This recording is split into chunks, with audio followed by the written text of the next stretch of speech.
Welcome, everyone, to today's episode of Places, People, Purpose. Today, we're going to learn more about the history of Churchill, Manitoba. So let's get started. Churchill, Manitoba, a remote and picturesque town on the western shore of Hudson Bay, boasts a rich and storied history as a hub for the fur trading industry. The success of the fur trade in Churchill owed a lot to the knowledge and expertise of the indigenous people of the region. Indigenous trappers and hunters, such as the Dene, possessed invaluable skills in harvesting furs, which they traded with European settlers for tools, textiles, and other goods. Churchill's proximity to the Arctic Circle and its accessibility by sea made it an ideal location for trade and exploration. However, the town's remote location also posed numerous challenges. Its harsh winters, with temperatures plummeting far below freezing, required traders to develop innovative strategies for survival. Yet Churchill's inhabitants persevered, and the town thrived as a result of the fur trade. For many years, this region was a focal point for fur trading, playing a pivotal role in Canada's economic and cultural development. One of the most prominent fur trading companies was the Hudson Bay Company, founded in 1670. The Hudson Bay Company played a central role in the fur trade in Churchill and the surrounding regions, laying the foundation for the town's growth and prosperity. In 1717, the Hudson Bay Company wanted to establish a presence in the Hudson Bay region for the fur trade, and did this by constructing the Prince of Wales Fort near a piece of land known as Eskimo Point. The fort was built as a trading post to facilitate the collection of valuable furs from the surrounding areas. The fur trade was being driven by fashion, as everyone wanted a beaver fur hat. The fort would serve as one of the many fur trading posts the company would construct at the mouth of rivers all along the Hudson Bay. By the late 1720s, the tension between England and France over the control of the fur trade began to build, and the Hudson's Bay Company instructed that a wood fort be fortified with stone. Tradesmen and laborers from England were sent to Churchill in 1731, and the first stone was laid for the foundation of the fort on June 3, 1732. The fort was named in honor of Prince Edward, who would later become King George III of England. Its imposing stone walls, which reached up to 40 feet in height, were designed to intimidate rivals and assert the British claim to the territory. The fort's construction was plagued by numerous challenges, including harsh weather conditions, supply shortages, and tensions with the indigenous people in the area. Originally predicted to take only 6 years to build, the Prince of Wales Fort was never fully completed, even after 40 years of steady construction. The fort took so long to build due to the small construction crew and the sheer amount of time spent just trying to survive in cold northern Manitoba on the edge of the Hudson Bay.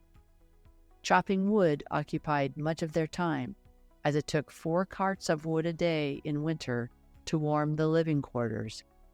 Overall, the conditions at the fort were bleak. The unbearable cold in the winter and smoky sleeping quarters, bugs in the summer, and hard labor year-round made progress slow. Men continued building the fort almost without a break until 1771, and it still was left unfinished. Tensions continued to rise between the English and French throughout the construction of the fort. In August 1782, the French Navy, allied with indigenous forces, launched an attack on the fort during the American Revolutionary War. Led by Captain Jean-François de la Pérouse, the French captured the fort without firing a shot, as the British defenders surrendered. The Hudson's Bay Company was at a disadvantage during the French attack, as only 38 non-military men were operating the fort. The fort's governor, Samuel Hearne, recognized this and surrendered without a single shot being fired. After Hearne and La Perouse came to a mutual agreement that allowed the fort's men to return to Britain unharmed, the French partially destroyed the fort. Although a portion of the fort was damaged, most of the buildings remained completely intact and continue to be so today. The Hudson Bay Company regained control. By this time, the fur trade was a waning industry, and the fort's relevance quickly fell off. The fort sat in rubble until 1920s, when it was named a National Historic Site of Canada. Parks Canada's restoration of the fort began once the Hudson Bay Railway was completed in 1929, and construction equipment and a larger workforce became available. Restoration continued in the 1950s, and archaeological investigations at and around the fort began in 1958. Today, the Prince of Wales Fort stands as a National Historic Site of Canada, a testament to the complex history of the region. Visitors can take guided tours that provide historical context and access to the interior of the fort, allowing them to step back in time and imagine life within these stone walls during the fur trade era. As a National Historic Site of Canada, the fort offers a unique opportunity to explore the past and gain a deeper understanding of the forces that shaped this remote corner of the world. Unfortunately for the town of Churchill, there was a decline of the fur trade industry in the late 19th century.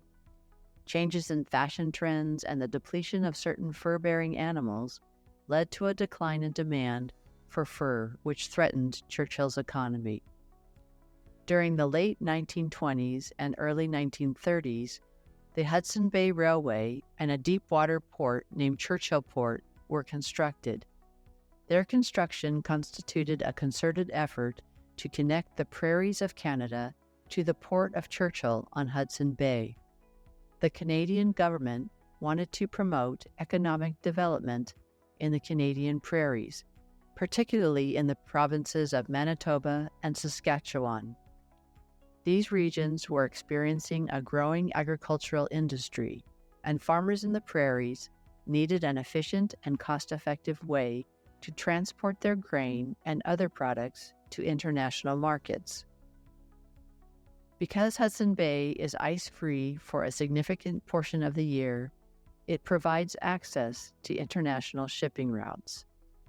By building the railway and port facilities, prairie farmers and industries gained access to global markets for their products, particularly grain. The port and railway projects also aimed to develop the town of Churchill as a major transportation and trading hub. The port had the potential to handle significant cargo and became a vital part of Canada's northern infrastructure. The railway played a crucial role in the transportation of agricultural and industrial goods from the prairies to international markets. While the railway has faced various challenges over the years, including maintenance and financial issues, it continues to serve as an important transportation link in northern Canada. While the port has faced various challenges as well, including fluctuations in shipping activity and ownership changes, it remains a vital part of northern Canada's transportation network.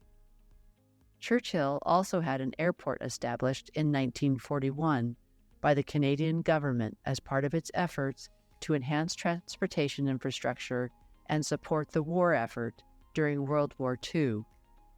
While the airport was primarily intended to serve as a military airfield, it also played a role in facilitating transportation for the civilian population and the transportation of war supplies.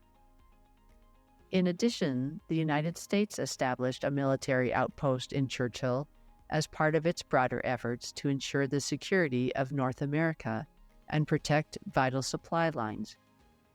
By establishing a military presence in Churchill, the U.S. aimed to monitor and defend against potential threats from the Arctic region, including German U-boats that could potentially disrupt shipping routes. During the Cold War, the human population peaked at about 5,000 as U.S. and Canadian governments expanded Churchill's military facilities. When the U.S. military pulled out and dismantled its base in 1970, much of the town's population ebbed away. Despite that, the town has remained a vital link in the development of Canada's northern regions due to the Hudson Bay Railway and the deep water port.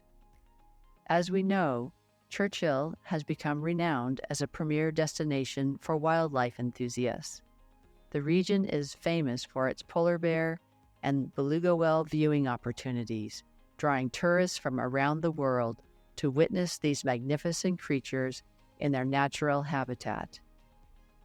That's all we have for today, and today's episode concludes our Churchill experience.